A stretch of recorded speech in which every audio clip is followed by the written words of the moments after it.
Gracias. Bueno, pues nuevo tema, el estoicismo.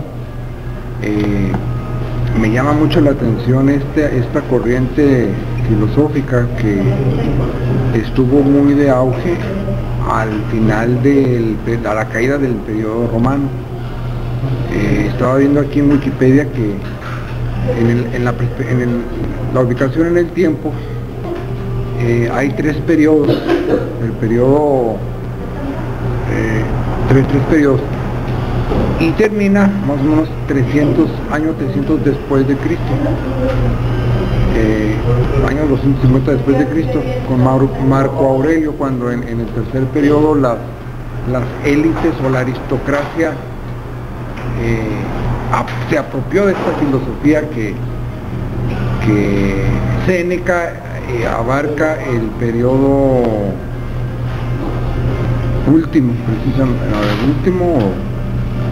Bueno, ahorita voy a ver. Me llama mucho la atención del estoicismo. Ahorita ya voy a empezar a leer un poquito lo de Wikipedia. El panteísmo,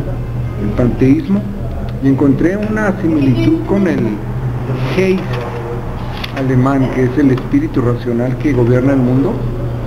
Encontré una similitud con el Geist racional alemán, ¿no?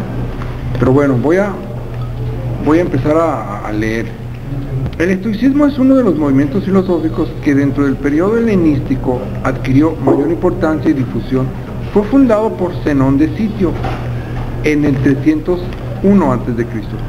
Adquirió gran difusión por todo el mundo grecorromano, gozando de especial popularidad entre las élites romanas. Eso ya fue en su último periodo. Su periodo de preeminencia va del siglo III a.C. hasta finales del siglo II después de Cristo. Tras esto, dio signos de agotamiento que coincidieron con la descomposición social del Alto Imperio Romano y el auge del cristianismo. Entonces, ahí cuando Roma cayó, estaba agotada, también cayó la filosofía que, según mis cálculos, ¿no? Ahora, el estoicismo, fue, como lo dije, fue fundado por Zenón de Lea, quien era de origen chipriota y era posiblemente de ascendencia tanto griega como oriental. Este Zenón de Sitio no hay que confundirlo con el Zenón de Lea, el presocrático. Zenón de Sitio se trasladó a Atenas en el año 311 a.C., después de una vida agitada. Por aquel entonces Atenas era el centro cultural del mundo griego, donde se congregaban las principales escuelas de filosofía. Durante su estancia tomó contacto con la filosofía socrática, en especial la de la escuela cínica y la megárica. Según Diógenes Laercio, inicialmente se inclinó por el cinismo, siendo alguien especialmente cercano a Crates, que era cínico, pero pronto abandonó esta escuela al rechazar las numerosas exageraciones en que estos filósofos cínicos incurrían, porque no podían o no eran capaces de ofrecerle ningún programa de vida válido.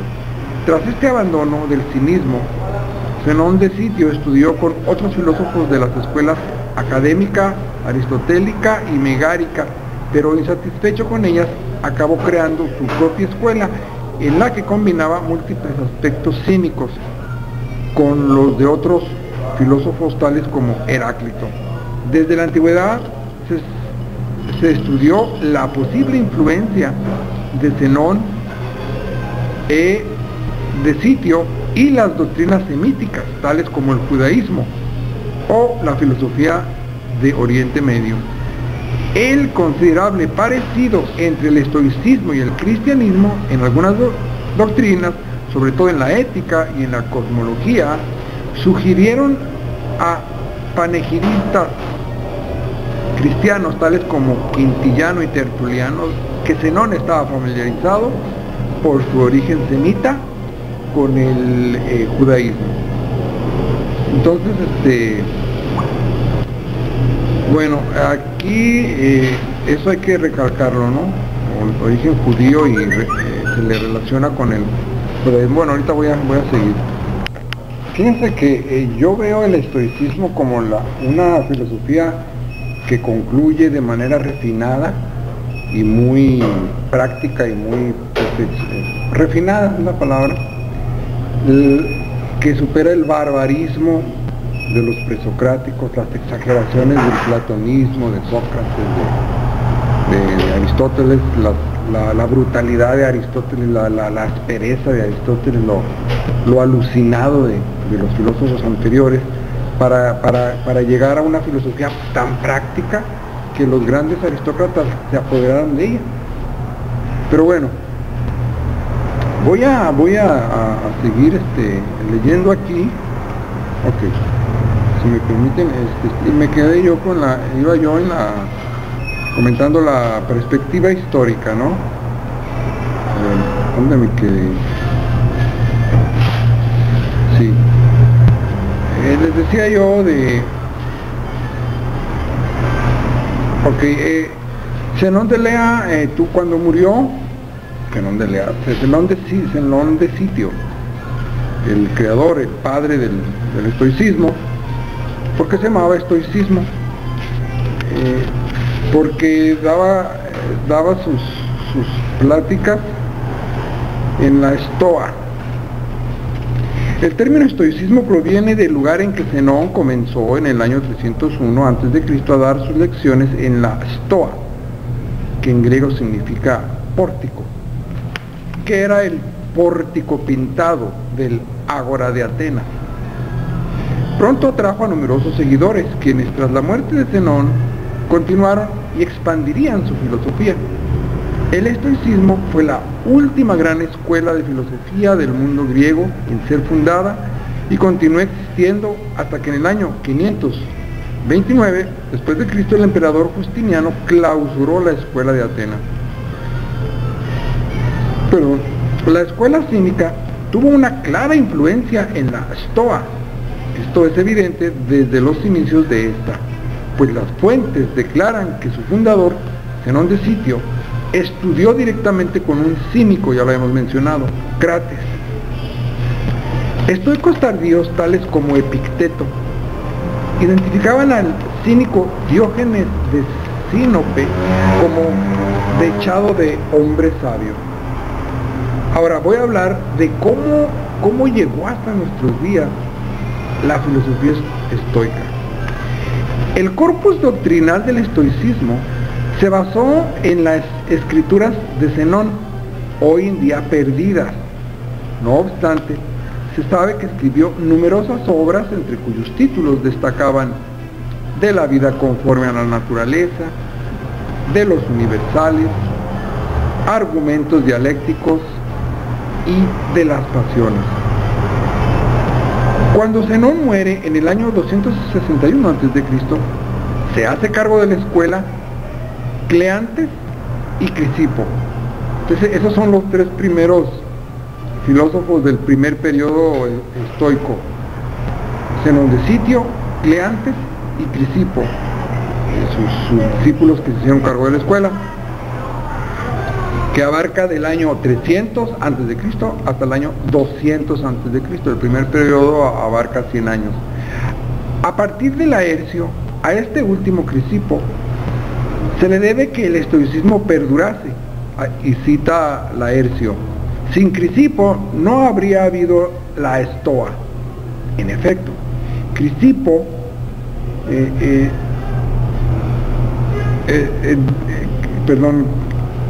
Crisipo, quien dirigirá la Stoa desde el 232 a.C. hasta su muerte, a que sieda en el 208 a.C., fijó el canon del estoicismo, perfeccionó las investigaciones lógicas y sistematizó las enseñanzas de Zenón. Desgraciadamente, de su obra, ya dijimos que la de Sitio está perdida, pero ahora de la obra de Crisipo, desgraciadamente, de su obra, solo han sobrevivido algunos escasos fragmentos y unas pocas referencias hechas por otros autores, resultando complicado discernir qué parte del ideario se debe a Zenón, a Crisipo y a Cleantes. Ok, voy a hacer un comentario un poquito... estaba hablando sobre cómo llegó el estoicismo a nosotros. Y mencionaba que la obra de Scipio solo ha sobrevivido en escasos fragmentos y referencias de otros autores. Y resulta complicado de discernir. Ahora, en general, apenas si se han conservado algunos fragmentos de los textos estoicos más antiguos. Ahora, con la muerte de Crisipo, se dio por concluida la primera fase del estoicismo, la llamada estoicismo antiguo.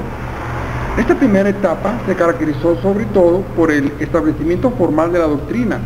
Tras Crisipo, dirigieron la escuela Diógenes de Babilonia, Antípater de Tarso, comenzando la época denominada, segunda etapa, estoicismo medio. Durante la misma se da la expansión del estoicismo por todo el mundo mediterráneo, aprovechando el impulso del mundo helenístico y las redes comerciales surgidas por el auge de Roma. Sus principales figuras en esta segunda etapa fueron Panecio de Rodas, 1185-109 a.C., y sobre todo Posidonio de Apamea. Quizá el hecho más destacado de este periodo fue la introducción del estoicismo entre las élites romanas. La sociedad aristocrática romana de los siglos II y I a.C.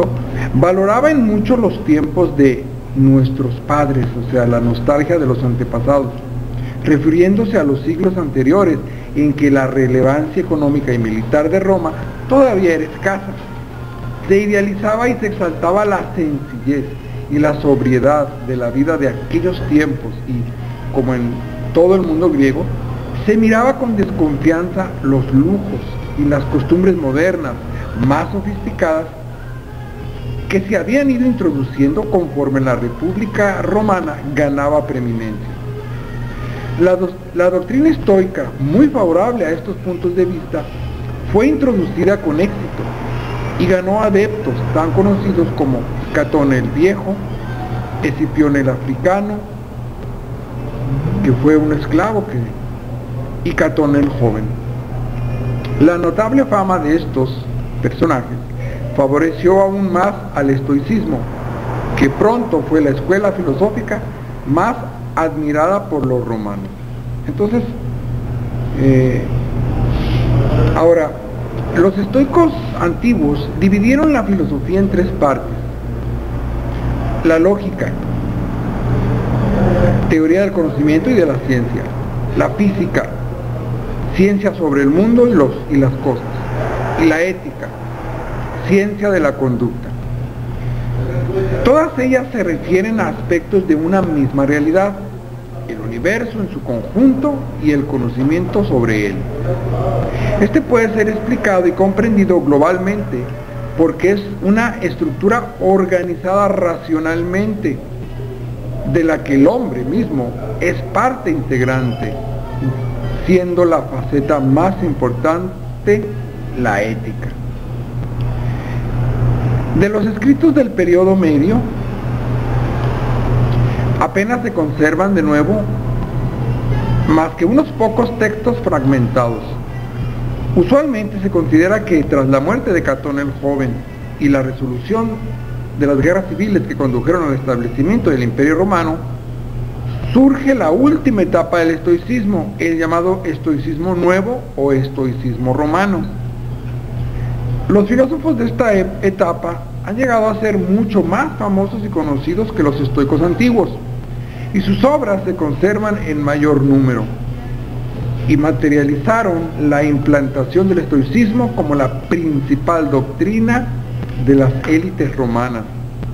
El estoicismo romano destaca por su vertiente eminentemente práctica, donde las consideraciones lógicas, metafísicas o físicas del estoicismo antiguo pasan a un segundo plano para desarrollar sobre todo la vertiente ética de la escuela. Los principios exponentes de esta etapa y posiblemente los estoicos más famosos fueron Lucio Anneo Séneca, que nació en el 4 a.C. y murió en el 65 después de Cristo. Ok. Bueno, continuamos.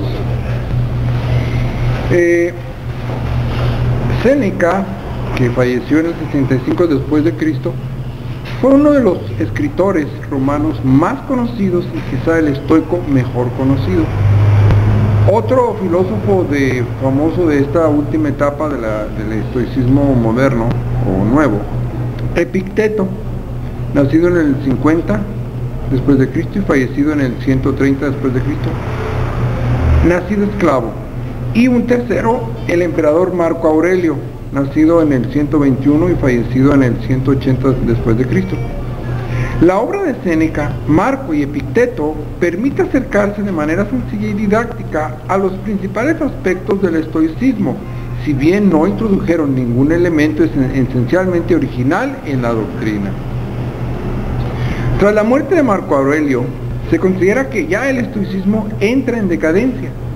Las sucesivas crisis políticas, económicas y militares que asuelan el Imperio Romano durante el siglo III tienen como consecuencia una revalorización de la espiritualidad que el estoicismo no puede afrontar, surgiendo el neoplatonismo, que a partir del 250 después de Cristo desplazará al estoicismo como principal doctrina de las élites. Entonces el neoplatonismo desplazó al estoicismo. Todavía aquí no entraba el cristianismo. Y lo desplazó por una revalorización de la espiritualidad, que es el elemento que el estoicismo, siendo tan materialista, no contemplaba. El giro cultural de esta época provoca que el plan de vida estoico pase a ser negativamente considerado en esta época. Esencialmente, el estoicismo ganará su fama de embarado y rígido. Igualmente, el auge del cristianismo afectará negativamente a todas las escuelas filosóficas helenísticas, al ser rechazadas todas o muchas de sus enseñanzas por ser contrarias a la doctrina cristiana. Ya para el año 300, la única de estas capaz de objetar algo al cristianismo era el neoplatonismo, el cual también era una escuela helenística. Y el triunfo del cristianismo sentencia definitivamente al movimiento en el helenista en general, que formalmente concluye en el año 529, cuando Justiniano cierra las escuelas filosóficas de Atenas, el Liceo, la Academia y la Stoa. Entonces se aventaron el round final, se le aventaron el platonismo contra el cristianismo y el cristianismo ganó, ¿verdad? No obstante, el estoicismo influirá en numerosas corrientes filosóficas posteriores, desde los primeros padres de la Iglesia hasta Descartes y Kant. Como se ha dicho, los primeros padres de la Iglesia admiraron la ética del estoicismo, que consideraban especialmente cercana a la suya propia, su calma, su serenidad, así como su posición frente a las adversidades, hicieron que algunos cristianos como Tertuliano trataran a estoicos como Séneca en los términos de saepe noster, a menudo uno de los nuestros, mientras que San Jerónimo lo incluyó en su catálogo de santos. Incluso se difundió la leyenda de que Séneca había sido bautizado antes de morir por San Pablo, con quien además habría mantenido correspondencia, y que Marco Aurelio habría igualmente mantenido correspondencia con el Papa y algunos cristianos romanos. Durante el Renacimiento, el estoicismo ganó difusión entre las corrientes humanistas y universitarias. La primera obra de Calvino fue una edición de Clemencia de Séneca, y las referencias al estoicismo nuevo son constantes en Erasmo, Juan Luis Vives y Michel de Montaigne. En esta época se revalorizó la actitud vital estoica. Ok, continuamos con...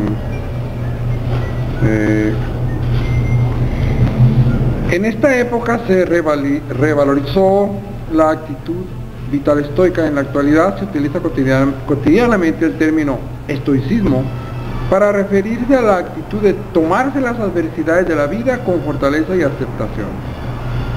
Entonces ahí está, ¿no? Los periodos. Ahora, ¿qué es la filosofía estoica? Aquí voy a leer una frase de Epicteto. La filosofía no promete asegurar nada externo al hombre, o sea, la otra vida, la famosa vida celestial de recompensa. En otro caso, supondría admitir algo que se encuentra más allá de su verdadero objeto de estudio y materia. Pues del mismo modo en que el material del carpintero es la madera y el del escultor es el bronce, el objeto del arte de vivir es la propia vida de cada cual. Entonces aquí vemos un completo relativismo, ¿no? Cada quien es el artista, el arquitecto de su propia vida. No hay valores universales después de la muerte, ¿no? Porque no va a haber aparentemente. Ok. Voy a continuar con la filosofía aquí, ¿no? Los estoicos proclamaron que se puede alcanzar la libertad y la tranquilidad tan solo siendo ajeno a las comodidades materiales, la fortuna externa, y dedicándose a una vida guiada por los principios de la razón y la virtud. Tal es la idea de la imperturbabilidad o ataraxia. Asumiendo una concepción materialista de la naturaleza, aquí esto es muy importante, los estoicos eran materialistas, es muy importante enfatizarlo. Asumiendo una concepción materialista de la naturaleza, siguieron a Heráclito en la creencia de que la sustancia primera se halla en el fuego y en la veneración del logos, que identificaban con la energía o la ley o la razón y la providencia encontradas en la naturaleza. La razón de los hombres se consideraba también parte integrante del logos divino e inmortal. La doctrina estoica, que consideraba esencial cada persona como miembro de una familia universal, ayudó a romper barreras regionales, sociales y raciales y preparar el camino para la propagación de una religión universal. La doctrina estoica de la ley natural, que convierte la naturaleza humana en norma para evaluar las leyes e instituciones sociales, tuvo mucha influencia en Roma y en las legislaciones posteriores de Occidente. Además, tuvo una importancia en corrientes y filósofos posteriores tales como Descartes y Kant. O sea, aquí voy a contrastar una escritura cristiana que dice: el hombre natural es enemigo de Dios. Entonces, el hombre espiritual, que debe ser un niño sumiso y obediente, es el bueno, ¿no? Entonces, aquí está uno de los primeros ataques del cristianismo a esta filosofía estoica, ¿no? Que sostiene que, lo voy a repetir, que la ley natural convierte a la naturaleza humana en norma para evaluar las leyes. Ahí está la primera contradicción para los cristianos. Además, tuvo el estoicismo una importancia en el campo de la lógica se desarrollaron la lógica inductiva, dividiendo la lógica en retórica, ciencia del recto decir, retórica, y dialéctica. En el campo de la física retomaron la filosofía de Heráclito. Todo está sometido al cambio, al movimiento. La física, según el estoicismo, es el estudio de la naturaleza tanto del mundo físico en su totalidad como de cada uno de los seres que la componen, incluidos los seres divinos. ¿Quiénes son los seres divinos? Los dioses. Los seres humanos incluidos y los animales. Los 3 grados de ser, ¿no? Ahí voy a seguir. ¿De dónde viene todo? Ok. Entonces, les decía,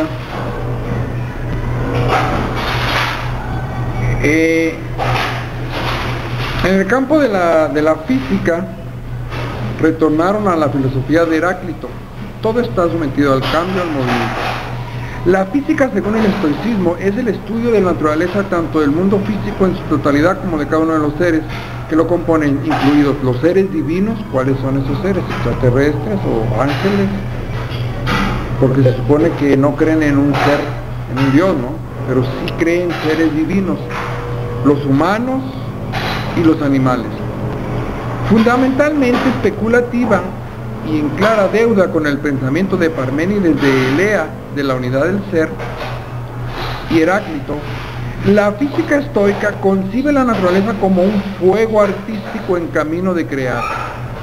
El universo es un todo armonioso y causalmente relacionado, es decir, todo está relacionado por una serie de causas, que se rige por un principio activo, el logos cósmico y universal, del que el hombre también participa.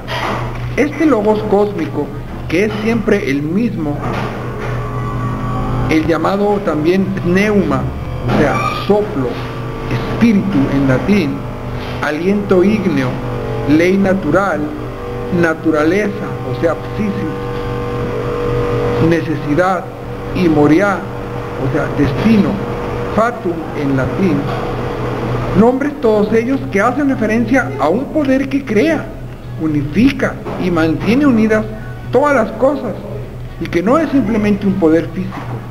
El pneuma o logos universal es una entidad fundamentalmente racional, es Dios, panteísmo, un alma del mundo o mente, razón, que todo lo rige y de cuya ley nada ni nadie puede sustraerse. Inmanente al mundo, el logos es corpóreo, penetra y actúa sobre la materia. Principio pasivo, inerte y eterno, que en virtud del pneuma o logos produce todo ser y acontecer. Toda la naturaleza es mezcla de estos dos principios corpóreos, materialistas, que son materia. ¿Cuáles son esos dos principios corpóreos? Repito, la materia y el pneuma. O sea que lo que sería el cuerpo y el espíritu. Pero todo eso es materia. Ahora, aunque la naturaleza, o sea, psisis, es plenamente racional, no rige de la misma forma a todos los seres, que ya vimos que hay tres seres. Por ejemplo, los hombres nacen con un alma, como si fuera una tabla rasa, pero cuando adquieren cierta madurez pueden, mediante el uso de una fantasía, aceptar o rechazar las impresiones de los íconos que desprenden las cosas, fijan en el alma como conceptos. Cuando el hombre maduro ejerce una fantasía cataléptica, es capaz de comprender la verdad de los conceptos a partir de dichas impresiones y elaborar a partir de los mismos juicios verdaderos y razonamientos verdaderos. En el caso de los animales, es irracional mediante un alma, son que animales irracionales es mediante un alma sensible que percibe, pero que no conoce. Y la manera en que se manifiesta mediante el alma vegetal, se manifiesta mediante un alma vegetal en las plantas y mediante el movimiento local de los átomos regidos por el fatum o destino. Ahí está la materia, el mundo material, el mundo vegetal y el reino animal, y faltó el reino, los seres celestiales, que ya no menciona nada. La teología estoica es panteísta. No hay un Dios fuera de la naturaleza o del mundo. Es el mismo mundo en su totalidad el que es divino, lo que justifica que la creencia en los dioses, pese a su heterogeneidad, sea universal. Muchas gracias. Bueno, continúo la concepción de un cosmos dotado de un principio rector inteligente desemboca en una visión determinista del mundo, donde nada azaroso puede acaecer. Todo está gobernado por una ley racional que es inmanente, como su logos, y necesaria. El destino no es más que la estricta cadena de los acontecimientos, causas, ligados entre sí. Los sucesos anteriores son causa de aquellos que le siguen, y en esta manera todas las cosas van ligadas unas a otras, y así no sucede cosa alguna en el mundo que no sea enteramente consecuencia de aquella y ligada a la misma como a su causa. El azar no existe, es el simple desconocimiento causal de los acontecimientos. Si nuestra mente pudiera captar la total trabazón, conexión de las causas, podría entender el pasado, conocer el presente y predecir el futuro. Este mundo es el mejor de todos los posibles y nuestra existencia contribuye a este proyecto universal, por lo que, como veremos, no hay que temer al destino, sino aceptarlo.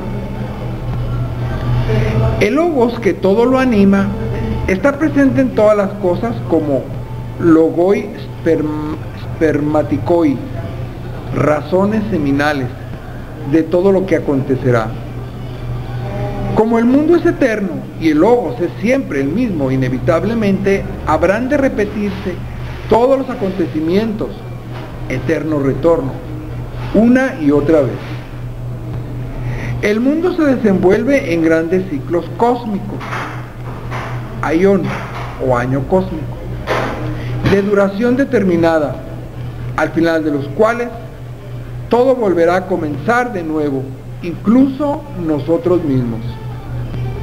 Cada ciclo acaba con una conflagración universal o consumación por el fuego, de donde brotarán de nuevo los elementos, aire, agua y tierra, que componen todos los cuerpos, comenzando así un nuevo ciclo. Ahora voy a hablar de la teoría estoica del conocimiento, que es como se divide, ¿no? La teoría estoica del conocimiento, la teoría de la naturaleza o física y luego la ética. Primero la teoría estoica del conocimiento, lo que mencionaba de la tabula rasa. Los escépticos son muy influyentes a partir del siglo II a.C. Trataban de independizarse al hombre del mundo mediante la abstención del juicio. Perdón, voy a volver a repetir. Los escépticos, quienes eran muy influyentes a partir del siglo II a.C., trataban de independizar al hombre del mundo mediante la abstención del juicio.